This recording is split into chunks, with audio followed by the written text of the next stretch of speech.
Así que el PSOE y el PP controlan el Tribunal de Cuentas porque es la forma más fácil de sortear lo que dice la ley que no pueden hacer los partidos cuando piden dinero para hacer campañas electorales. Claro, en las leyes, decir, dicen muchas cosas, pero no es igual la ley para todos. Y además, ya sabéis que quien hace la ley...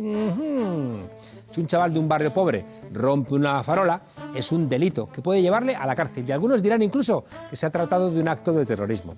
Ahora bien, si la rompen unos pijos, es a lo sumo una gamberrada, que quizá se solvente con una regañina, una multa que pagará papá o mamá, si llega. También dicen las leyes que no se puede ofrecer obra pública a cambio de dinero en negro para usarlo en las elecciones. Y eso lleva haciendo el PP un par de décadas. Iba Pablo Casado, se deja barba y todas las televisiones les perdonan a los del PP ese pasado travieso. Ay, el Tribunal de Cuentas, igual que los bancos, han condonado regularmente las deudas y las ilegalidades a los del bipartidismo. Y no han sido capaz de encontrar un solo renuncio en las cuentas de Podemos. Y mira que las cloacas han dedicado portadas y portadas a acusarles de financiación ilegal, que no existía. Ahora bien, financiación ilegal, la del PSOE y el PP. Ya no vamos a irnos a Flick o a Flock o cuando Fraga recuperaba dinerito de los terratenientes o latifundistas gallegos. No. Ahora hablamos de que cuando los grandes bancos han perdonado las deudas a estos partidos, ahí había financiación ilegal. O cuando hablamos de las redes clientelares, que eran redes de voto. En Madrid, en la Comunidad Valenciana, en las Castillas, en Murcia, en Extremadura, en La Rioja, en Galicia, donde el PP ha estado bien calentito o el PSOE ha tenido sus feudos. Financiación ilegal, por cierto, claro, la del PP, que pagó su sede en dinero negro, y tan negro como negros son los títulos académicos de Pablo Casado. Y financiación ilegal, la que acaba de poner en marcha el PSOE en estas elecciones. Y no me refiero a convocar las elecciones justo después de la sentencia del Procés o sumar a Franco un par de semanas antes de los comicios, no. Me refiero a que el PSOE está ofreciendo a la gente que le ofrece créditos de hasta 50.000 euros, intereses del 2,5%. Esto es más del interés que dan las letras del Tesoro. Y es un interés mayor del que dan casi todos los productos financieros públicos y privados. El PSOE no hace como Podemos, que pide dinero a gente que confía en su proyecto y luego se lo devuelve sin contrapartidas. No. El PSOE está ofreciendo un business. Ahora que los bancos no les prestan más dinero y que se han tenido que ir al Instituto de Crédito Oficial a pedir 40 millones de euros para las elecciones, el PSOE y el PP. 40 millones. Y mira que Pedro Sánchez le ha dicho a los bancos, os juro que esta vez sí termino con Podemos. Pero nada, ni siquiera con la ayuda que se ha buscado puede. Recuerdo a 3 mujeres de la limpieza juntando entre las 3 50 euros para prestárselos a Podemos. El PSOE huele cada vez más igual que olía en el 15M. Y Pedro Sánchez cada vez se parece más a una versión mala, cutre, casposa, morena, eso sí, de Susana Díaz y de Felipe González. Bienvenidas a la frontera, desobedientes.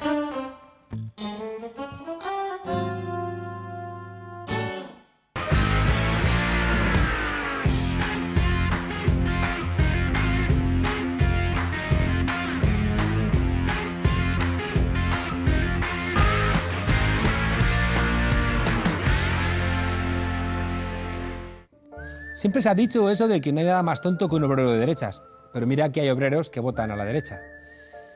¿Y si no hubiera nada más inteligente que un picoleto de izquierdas?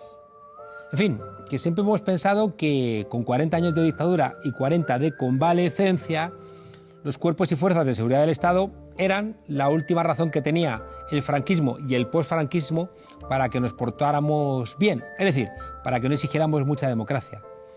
Y si resulta que hay policías, guardias civiles y militares que no comparten ese planteamiento, para intentar aclararnos en unos días convulsos, donde hemos visto actuaciones de la policía que no nos han gustado nada, y hemos visto también actuaciones de gente que no nos han gustado nada, y hemos visto actuaciones de políticos que no nos han gustado nada. En fin, que en mitad de este pifostio, ¿a quién mejor que preguntarle que a un guardia civil?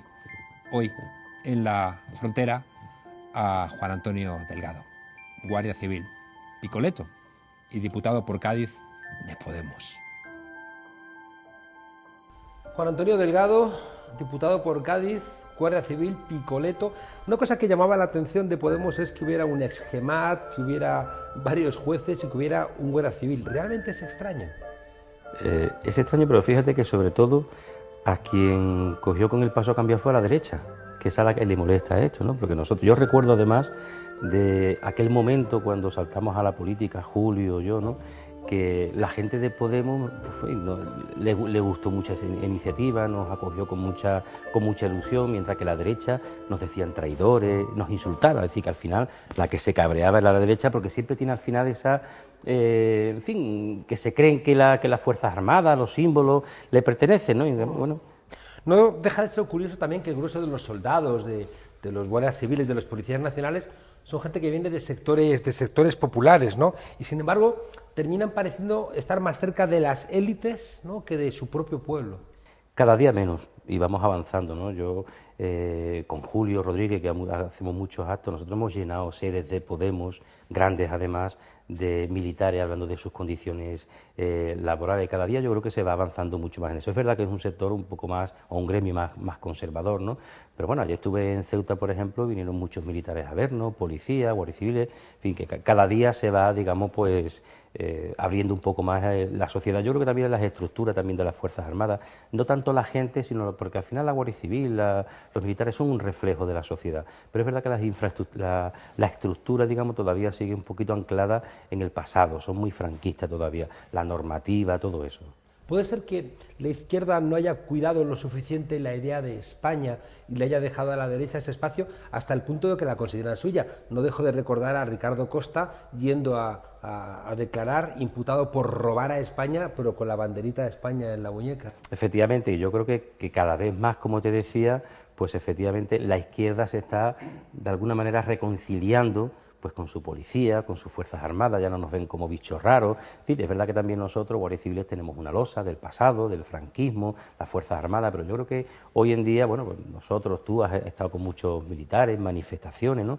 Y yo creo que el hecho de que Julio Rodríguez y yo estemos aquí, yo creo que es muy simbólico, es muy ilustrativo de cómo van cambiando la situación en ese sentido, ¿no? Has mencionado las estructuras, los altos mandos. No es tan fácil hacer una carrera digna para todo el mundo de las Fuerzas Armadas. De hecho, hay dos leyes, la ley de tropa y marinería, que afectan a las escalas básicas, y después está también la ley de carrera para los oficiales, es decir, hay militares de primera y militares de segunda, que además los de la ley de 2006, pues es una ley que es en realidad es un ERE encubierto, que especifica que a los 45 años esos militares tienen que ir a la calle cuando tenemos... Es una cuestión dramática, lo de la gente mayores de 45 años prometió en su día, recuerdo Margarita Robles, cumplir, pero están con la espada de Damocles en la cabeza esperando, bueno, pues irse a la calle sin ningún tipo de perspectiva de futuro. Es un verdadero ERE encubierto, es un drama, y me lo decían los militares, algunos militares de allí en Ceuta, si vosotros no solucionáis esto, no lo va a solucionar nadie, porque soy el partido de los trabajadores. Y eso también los militares calan, y los guardias civiles, cuando hablamos de derechos sindicales, de desmilitarización, democratización de las Fuerzas Armadas y de la Guardia Civil, al final son cuestiones que la tenemos que llevar a cabo nosotros, y es un verdadero drama. Y además tu provincia, Cádiz, es la más golpeada, ¿no?, por este ERE encubierto. En porcentaje sí, además una provincia que está a la cabeza de desempleo, es una de las provincias con más desempleo de toda Europa, pues más de 10.000 militares en la provincia de Cádiz de aquí al año 2030 van a ir a la calle, y más de 50.000 de aquí al año 2030 que van a ir a la calle con una mano delante y una mano detrás, con leyes que han hecho los que llevan la pulserita, los que van al día del desfile, los que se dan golpes de pecho con los militares, pues esos son los que han dejado tirados a la calle a los militares. ¿Y qué soluciones tendrían estos trabajadores? Bueno, nosotros llevamos en nuestro programa electoral, mira, por ponerte un ejemplo, se está externalizando, pasa como en la sanidad, en la educación, se está externalizando los servicios del Ministerio de Defensa. Por ejemplo, se está poniendo vigilancia privada a los acuartelamientos. Eso sería un ejemplo de donde podemos dejar a los militares, una especie de segunda actividad. Nuestro programa electoral es uno de los más avanzados, además están muy contentos los militares para dar soluciones. Hay miles de soluciones. Lo que pasa que, claro, ya sabemos que la derecha, lo público, lo utiliza para hacer negocio, y después nosotros pues tenemos una propuesta seria, rigurosa, hemos trabajado muchísimo en estas legislaturas que han pasado. En el conjunto del gobierno en España uno de los problemas son las puertas giratorias. ¿Hay puertas giratorias también en defensa? Hay puertas giratorias y además hace muy poquito salió en prensa que dos altos cargos del Ministerio de Defensa, dos militares que estaban además destinados en cuestiones de venta de armas, han acabado en empresas armamentísticas. Es decir, claro que hay puertas giratorias y además con más libertad, por decirlo de alguna manera, es decir, con menos, no se le mira tanto con lupa como el resto, como a los políticos, por ejemplo, ¿no? Pero también existe puertas giratorias, claro. Juan Antonio, la defensa cada vez está más tecnologizada, ¿no? Estamos hablando de Big Data, de inteligencia artificial, de ciberamenazas. Sin embargo, la estructura central de las fuerzas y cuerpos de seguridad del Estado está muy envejecida. Es una de las más envejecidas de toda Europa, ¿no? Y tenemos además en porcentaje muchísimos más generales que China, por ejemplo, en porcentaje, pero de forma brutal, ¿no? El teniente Segura, de sus libros ofrece datos muy interesantes de ese porcentaje de generales que tenemos nosotros, que está sobredimensionada, por ejemplo, por poner un ejemplo, con China, ¿no? Ya. Oye, y otro asunto que creo que es muy relevante, siempre se ha pensado que la carrera militar te permitía tener una vida digna, pero muchos militares, yo no sé ni siquiera si llegan a ser mileuristas. Pues no llegan a ser mileuristas, es decir, un marinero o un soldado, pues la nómina suya normal es de 900 euros. 900 euros para una hipoteca, es decir, para lo que, las condiciones de esta sociedad, pero además sin una falta importante de derechos, sin derechos sindicales que no pueden exigir, es decir, al final los tienen, son mano de obra barata y obediente. Eso es lo que quieren los patriotas de hojalatas, ¿no? de los militares. Nunca les han cuidado, siempre les han mentido. A mí me molesta cuando la gente va por la autopista, ve un coche de la Guardia Civil y entonces reduce frena, la pues eso también lo hago yo, velocidad. También lo hago yo. Al final Sí, instintivo. o ves a un policía y como que te genera cierto resquemor, ¿no? O un policía te regaña porque has hecho algo mal o cree que has hecho algo mal y hay como una reverencia.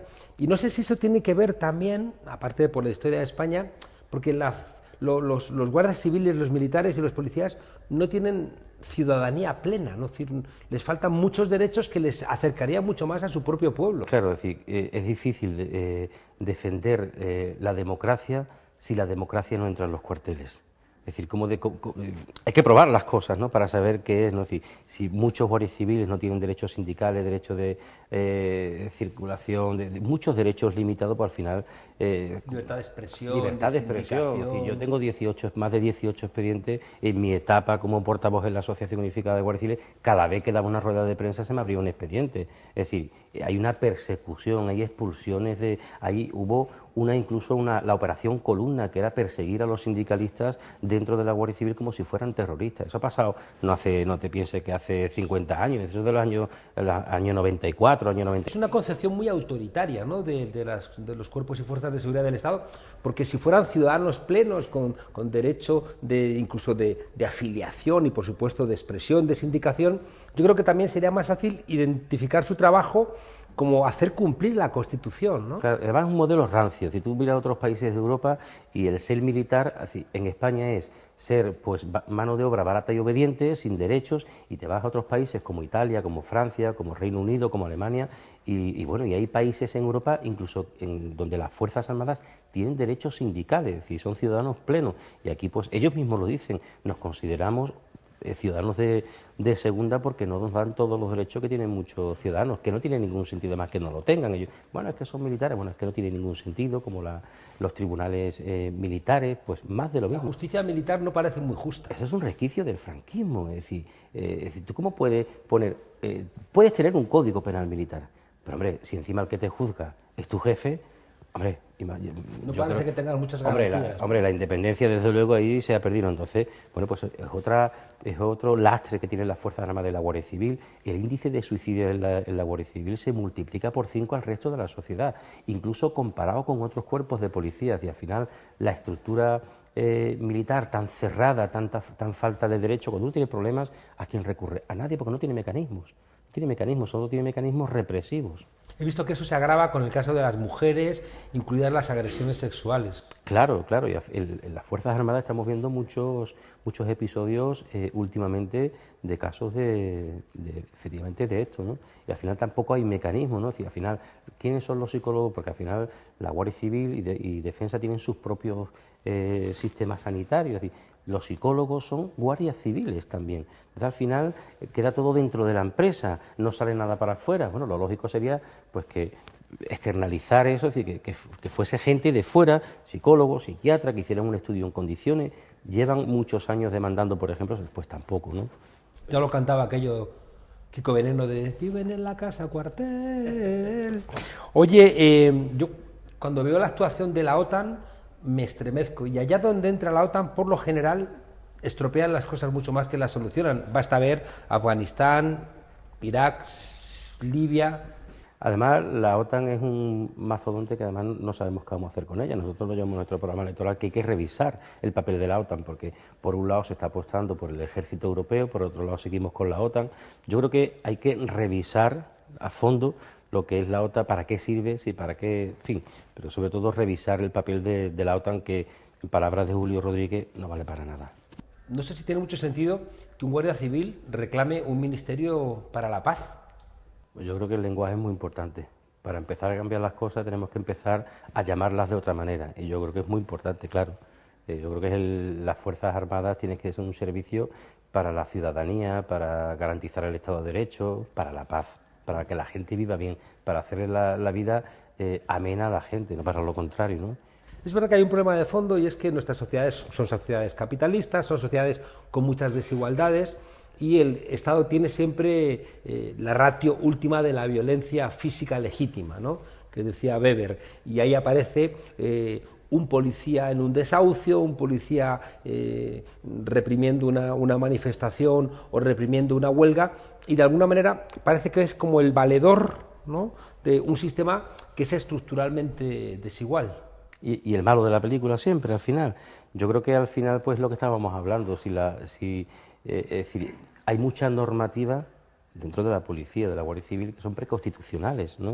Es decir, las estructuras, es decir, el modelo policial no funciona en España, pero ni a nivel efectivo, es decir, es un desastre, eso lo dicen los sindicatos de policía y las asociaciones de la Guardia Civil, es un desastre, pero además el modelo, cuando decimos, hablamos de la democratización de las fuerzas y cuerpos de seguridad del Estado y hablamos de la modernización, estamos hablando precisamente de eso, que queda una cuenta pendiente la democracia, que es precisamente democratizar las fuerzas y cuerpos de seguridad del Estado para convertirlo en un verdadero cuerpo de policía al servicio de los ciudadanos, al servicio del Estado de Derecho y al servicio de la democracia, y no al servicio partidista de algunos partidos que cuando llegan lo primero que hace es quitan esta cúpula militar de policía y pongo la mía, para hacer las cloacas, para hacer el GAL, para esas cuestiones. A la policía todavía se le sigue utilizando de forma partidista, fundamentalmente los dos partidos que han gobernado, el Partido Socialista, que tiene montones de casos de corrupción con cuestiones policiales. El primer caso de corrupción más conocido, más importante en la historia de España fue el de Luis Roldán, el director general de la Guardia Civil, que se fue, además tuvieron que buscarlo. Yo salí de la academia en el año 92 y él estaba en la cárcel y yo tenía el carnet de Guardia Civil firmado por él, ¿no? Es decir, pues desde entonces imagínate todos los casos de corrupción, cuánto se ha utilizado a la policía. Nosotros lo hemos vivido con nuestro partido, ¿no?, con las cloacas, ¿no? Ahora tenemos una situación terrible en Cataluña, tenemos un policía nacional que ha estado en riesgo de muerte, tenemos mucha gente que ha perdido los ojos, muchísimos detenidos, muchísimos heridos también civiles. Hemos visto intervenciones de la policía que a ojos de un ciudadano nos parecen incomprensibles, pero hemos visto también mucha violencia desatada y los políticos de alguna forma desaparecidos. Claro, cuando se ve eso es el fracaso de la política. Es decir, que los que se tienen que poner a dialogar y a solucionar los problemas de la gente, cuando no lo hace, al final queda lo otro, ¿no? Y si alguien piensa que judicializando los problemas políticos o mandando a policías a Cataluña se van a solucionar los problemas, están equivocados. Es una imagen triste de todas las maneras, ¿no? Yo creo que ese es el fracaso, la forma más ilustrativa de ver el fracaso de la política en el conflicto de Cataluña, ¿no? La gente ve detener a un periodista, Sí, y además... golpear a un muchacho por detrás con la porra, esas cosas rompen de alguna manera, aunque Claro, sean actos nos concretos, hace mucho daño. rompen ese trabajo que ha hecho la policía también por democratizarse, por romper con esa figura que tenía del pasado vinculada al franquismo. ¿Qué podéis hacer desde dentro de las propias cuerpos y fuerzas de seguridad del Estado ante ese tipo de comportamientos? A ver, Juan Carlos, somos un reflejo de la sociedad. En la Guardia Civil hay de todo, en la policía hay de todo. Hay cabrones, por decirlo de alguna manera, ¿no? Hay gente que se pone un uniforme. Pues también hemos visto a un compañero regañar a otro. ¿Qué estamos haciendo? Sí, claro. Pero vamos a ponerlo en la parte crítica. Hay gente que se pone un uniforme y se creen en fin, que son la... Bueno, como un juez, como un juez, catedrático de claro, universidad. ¿no? Pero hay gente muy digna en la policía. Es decir, yo el próximo 14 de septiembre cumplo 28 años en la Guardia Civil.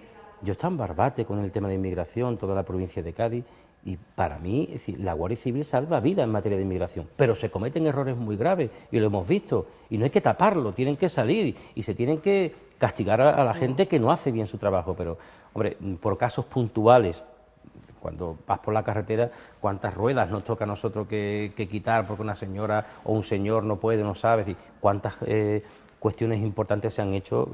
Bueno, toda la corrupción del Partido Popular, por ejemplo, es decir, ahí estaba la policía y estaba la Guardia Civil, ¿no? Es decir, no se nos puede querer solamente cuando metemos en la cárcel a los corruptos. Es el mismo policía es el que mismo, detiene ¿no? a Rato, Claro. O a Ferran Díaz, claro. o el que va a un desahucio, ¿no?, a tumbar la puerta. Eso lo ha hecho la UCO de la Guardia Civil, que es una unidad élite que ha desactivado pues, toda esta camarilla, que están en la cárcel, pues es la misma policía, que otras veces comete errores también. Juan Antonio, sacamos a Franco en un par de días del Valle de los Caídos, pero no hemos sacado a Franco de las instituciones. No, y además falta mucho. Mira, yo hace unos meses estuve en San Fernando visitando una, ¿cómo se llama? Donde están enterrados una fosa común, donde había casi 100 militares republicanos que fueron fusilados y que ni el Ministerio de Defensa, ni el San Fernando, en fin, nadie se quiere hacer cargo. Es decir, tenemos que hacer todavía esas cosas y además cambiar mucha normativa. Franco está muy presente en muchos cuarteles. También hay mucha gente, bueno, la mayoría, la inmensa mayoría, gente decente, gente demócrata, gente que... Pero todavía hay comedores por ahí, o bares de oficiales donde se ve el cuadro de Franco, donde cosas de esas, pero cada día menos también es verdad, porque con las nuevas tecnologías, pues también muchos marineros, soldados, que son los mismos que te pasan este vídeo, ya no campan a sus anchas como hacían antes también, ¿no? ¿Cuántos franquistas, además de Billy el Niño, tienen medallas que no se merecen? Miles. Pero además yo creo, fíjate, que no podemos estar quitando una medalla hoy, mañana otra, mañana... Yo creo que ahí al quid de la cuestión. Las dos normativas de policía y de Guardia Civil, por ejemplo, en cuestión de concesión de medallas y recompensas, son preconstitucionales. Y además no tienen mecanismo para quitar esas medallas. Por eso se complica tanto de forma judicial. Por tanto, tenemos que cambiar esa normativa. Yo hice una pregunta parlamentaria para saber todas las medallas pensionadas, las medallas... Las que a ellos les gustan son las pensionadas, las que te dan pasta, ¿no? Y esas se las reparten entre los amigos. Es muy difícil, para que concedan una medalla de San Guardia Civil, tiene que ser o que lo hayan matado o que esté herido muy grave, es decir, algo ya muy justificado. Pero tú vas al Consejo de Generales de la Guardia Civil y todo el mundo tiene medallas rojas. Y este hombre, ¿qué ha hecho, no? Y al final también pues es esto de amiguismo, de periodistas, jueces, se les regalan medallas de esas y al final pues nunca llega donde tiene que llegar, abajo. Escucho a Rivera, a Casado, a Cayetán Álvarez de Toledo, España, y parece que lo que querrían es ver, no sé, sangre de policías y de guardias civiles y de mozos de escuadra en las calles de Barcelona para sentirse así un poquito más españoles. Y al final, sobre todo, lo que te decía antes del fracaso de la política, porque hay algunos que utilizan este conflicto para sacar votos, pero eso no pasa ahora. Fíjate, el otro día hubo una moción en Cataluña de echar a la Guardia Civil de Cataluña, ¿no?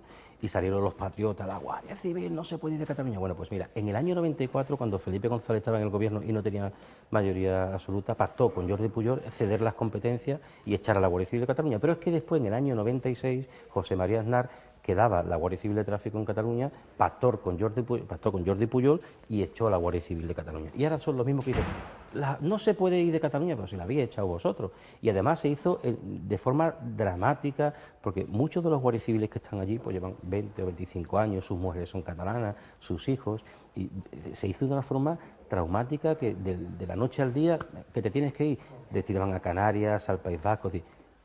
Como tú dices, patriotas de hojalata. Ojalata, que no valen para nada. Oye, para despedirlos, siempre en el sueño, ¿no?, progresista, en el sueño de la emancipación, de la fraternidad de la izquierda, como que los ejércitos, la violencia desaparecen, ¿no? Y quizá por eso siempre se ha visto, ¿no?, a los cuerpos y fuerzas de seguridad como los garantes de un orden que queremos superar. ¿Es posible que pensemos unos cuerpos y fuerzas de seguridad que no sean de derechas? Es que tiene que ser así, es decir, es que las fuerzas y cuerpos de seguridad del Estado tienen que estar al servicio de la ciudadanía, del Estado de Derecho y de las democracias, y no de las derechas. Y te puedo asegurar que en las fuerzas y cuerpos de seguridad del Estado, en las escalas básicas, hay muchos votantes de izquierda. Ya no te digo de Podemos, que también gente de izquierda, gente que nunca va a votar al PSOE, ni al Partido Popular, porque la han traicionado, porque se la han engañado, porque llevan 40 años para una equiparación salarial, para que no se le aplique el Código Penal Militar. El otro día un guardia civil entraba en una prisión porque hace 8 años se tuvo una discusión con su jefe. Y hay un coronel de la Guardia Civil que estaba metido en narcotráfico. Oye, mira, y se ha pasado el tiempo. Entonces no puede... Sí, se ha librado porque, bueno, pues se le ha pasado el tiempo y entonces ha prescrito el delito. Eso lo ha pasado a un coronel. Pero el guardia de la escala básica, por tener una riña, es decir, de una tontería, adentro en un penal militar. Juan Antonio Delgado, se me ocurre una frase para reconstruir aquello de no hay nada más tonto que un obrero de derechas. Escuchándote, tenemos que decir que no hay nada más inteligente que un policía, un militar o un guardia civil de izquierdas. Pues nada, muchas gracias. A ti. Buenas noches, Juan Carlos. Mi infierno de esta semana, Cataluña. La Caverna no desperdicia ocasión en españolizar nombres catalanes. No pudieron hacerlo con los niños, que Bert, ¿te acuerdas que quería españolizar niños catalanes? Pues españolizan los nombres. La Generalidad, por ejemplo, dicen Plaza de San Jaime, aquí y en Tombuctú. No, llevamos toda la vida desde Tarradellas oyendo hablar de la Generalitat, de Plaza de San Jaume, y decimos naturalmente, porque lo tenemos en el oído como una canción del verano, Generalitat, no Generalidad, y Plaza San Jaume y no Plaza de San Jaime. Ah, pero tú no dices París o London, dicen los fascistas, ¿no? No lo digo, pero digo en cambio Foreign Office, o digo Commonwealth, no digo Ministerio de Relaciones Exteriores y de la Mancomunidad de las Naciones, porque es que tengo Foreign Office en el oído. En cambio ellos lo fuerzan, yo no lo fuerzo, ellos lo fuerzan. Vamos a ver cómo. Que llamar a las cosas por su nombre. ¿Qué les pasa a los del Trifachito con los nombres catalanes? Les pasa lo mismo que a nosotros, tienen en el oído como una canción del verano Generalitat, San Jaume, desde los tiempos de Tarradellas. Pero el Cayetano Álvarez de turno quiere irritar, porque tienen esa cosa del nacionalismo español, como nosotros tienen el nacionalismo catalán, o sea, se irritan unos a otros. Tienen esa cosa, el aire de todos, el aire de todos, ¿te acuerdas de aquello que jugábamos de pequeños? A irritar, pues irritan con la lengua, ¿no? Entonces, por ejemplo, Cayetana, un segundo antes de que le salga, porque le sale San Jaume o Generalitat, se detiene y dice, no, voy a decir San Jaime, para que vean que no hablo catalán y que me paso su lengua separatista por el orto, ¿viste? Por otro lado, Juan Carlos, los indepes catalanes hay que echarle de comer aparte, ¿eh? O sea, Artur Mas comparándose con Mandela, con Gandhi, con Moisés. ¿Tú sabes cuánto llevaban los hindúes, por ejemplo, bajo la bota británica cuando decidieron rebelarse? Llevaban un siglo, tío. Un siglo comiendo mierda británica todo el día. Sí, sahib, humillados por los británicos. Un pueblo con el que no tenían nada en común. La historia era distinta, la religión era distinta, la comida era distinta. Los catalanes, en cambio, ¿en qué se diferencian del resto de los españoles? No, es que hablamos una lengua más que nosotros, porque ellos también hablan castellano. Hablamos una lengua más que vosotros y por eso nos queremos ir. Es totalmente ridículo, si somos iguales. Mira, la religión torra es un meapilas de misa diaria, meapilas de los benedictinos, de los que están en el Valle de los Caídos. Lo que pasa es que él es de Montserrat, ¿no? O sea, ríete tú de Carrero Blanco y del meapilismo de Carrero Blanco. Comparado con Torra, un aprendiz. La historia. ¿Tú sabes con qué están hechos los cañones del Congreso de los Diputados? No, Madrid no suprime. Están hechos con acero que los catalanes acero de los cañones que los catalanes arrebataron a los moros en la Primera Guerra de África, que combatieron, por cierto, a las órdenes de Isabel II, la reina de España. No, somos republicanos, sí, pero estabais luchando a las órdenes de la reina. La cocina, por ejemplo, butifarra con mongetes, aquí es distinto. No, butifarra, digo, judía con butifarra, tío, que la hay en Murcia y la hay en Andalucía, ¡ozo! Casero, rico. ¿Sabes lo que te digo, Juan Carlos? Que yo esto de la independencia sobrevenida catalana es que no me lo creo. En 2006 el CEO, que es el CIS catalán, dejó claro a través de sus sondeos que solamente un 13,9% de los catalanes estaban a disgusto en España, que querían ser independientes. El resto estaban de puta madre entre nosotros, ¿no? Formando parte del Reino de España. ¿Qué pasa poco después, en 2011? Que el 15M rodea el Parlamento y Artur Mas, que tuvo que entrar al Parlamento en helicóptero, se acojona, tira de la alarma como los submarinos, ¿sabes? Y se inventa el procés, tío. Se inventa, les hace creer a los catalanes, a sus compatriotas, que la solución a todos los males económicos, porque la gente estaba muriendo de hambre con los recortes, que es la República Catalana. Y el otro, Naniano, como también estaba de mierda de corrupción hasta aquí, y también con los recortes, dice, sí, esto nos conviene, que crean que los malos son los catalanes, y vamos a crispar la relación con Cataluña. Mira, me voy a leer, porque me estoy poniendo de una mala hostia, me voy a leer el Quijote, mira, que siempre me relaja, que lo escribió, ¿sabes?, según el Instituto Nova Historia, un catalán, Joan Miquel Servent, dicen los catalanes, que se llamaba Cervantes. Mira, quins collons, que diría el otro. El pasado jueves, en nuestro programa, Paco Maruenda se rasgaba las vestiduras y gritaba: ¿dónde están las desigualdades en España? A ver, que yo las vea. Las desigualdades en España han crecido. No, eso es una de las barbaridades que las desigualdades no han crecido desde la izquierda, que yo me quedo pero siempre... ¿Es un dato objetivo? No, eso no es un dato objetivo. Es decir, ¿España es más desigual? No, por favor. Que en los últimos... Pero decenios. ¿Qué entiendes por desigual? Un país que los ricos pasado... son más ricos y los pobres son más y más pobres. ¿Cómo ha pasado siempre? Y que hay 13 millones de personas en riesgo de pobreza.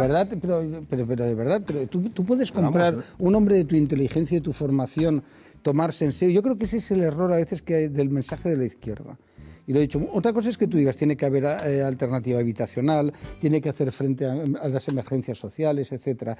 Pero decir que hay 13 millones en riesgo es que nadie se lo cree. Hoy, algunos medios, de alguna manera enternecidos por su grito doloroso, han decidido ayudarle a entender un poquito más qué está pasando en España. Según un informe de Credit Suisse, el número de millonarios en nuestro país se ha quintuplicado, se ha multiplicado por 5 en los últimos 9 años. De los 172.000 millonarios que había en 2010, hemos pasado a 979.000, 1 millón de millonarios. Lo peor es que no hay más ricos porque les ha tocado el Euromillones o han completado el rosco de pasapalabra o porque paseando por la calle se han encontrado una lámpara mágica con un genio que les ha bañado en oro. No, hay más ricos porque hay más pobres. Así de simple y de cruel. Es lo que tienen las crisis económicas, que a río revuelto ganancia de pescadores. Bueno, de pescadores no, de grandes empresarios de la pesca. Que el pobre al arroyo y el rico al 6º puesto de la lista Forbes. No pagas impuestos, ¿verdad? Pero luego haces caridad y quedas como Dios. Y si hay cielo, seguro que te va a poner el altísimo en la parte VIP. ¿Y para cuándo un impuesto a las grandes fortunas? ¿Y para cuándo un estado del bienestar que merezca ese nombre? ¿Y para cuándo un gobierno progresista que acabe con tantas desigualdades?